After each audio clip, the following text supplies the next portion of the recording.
السلام عليكم ورحمة الله وبركاته. سوداواada kuna soo dhawaada channelka Roman Media. Magaciiguna waa Abbas Mustafa. Waxaan maanta muqalkena kusoo qaadan doonaa ninka ugu hodansan dunida ee noqday maalintii shalay. Waxaan loo yaqaanaa Elon Musk. Intaanan muqalka u gudagelin like share videogan wuxuu naga saacidi karaa YouTube-ka inuu dad badan gaarsiiyo. Elon Musk ayaa noqday maalqabeenkii ugu hodansanaa caalamka. sida ay shaacisay shalay Bloomberg. Elon Musk ayaa booska kala baxay maalqabeenkii Jeff Bezos oo muddo 3 sano ka badan ahaa hantilihii dunida ugu hodansan. Musk waa hal abuuray maalgashade 3 dhalasho heesta. Waa South African ku dhashay Afrika. Waxaana iska dhalay hooyo Canadian ah iyo aabba South African ah. White South Africa. Waa Canadian oo hooyadii ayaa Canada ka soo jeeda. Sidoo kale waa Mareykan oo waa dal uu degan yahay kana shaqeeyo iyo hal abuur uu ka bilaabay. Hantidiisu waxay shalay gaartay 190 bilyan.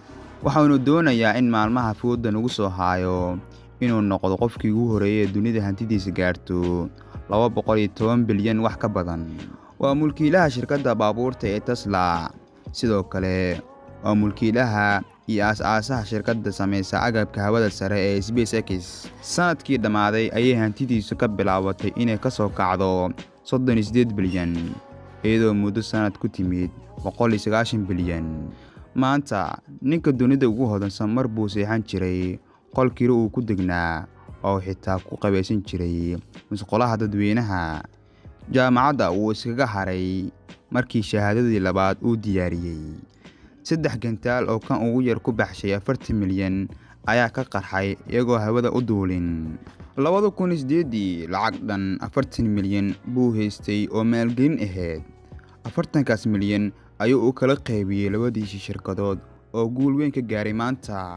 Afrika waxaa sharaf u ah in wiil ciideeda ku dhashay inuu maanta yahay kan ugu hodansan dunida.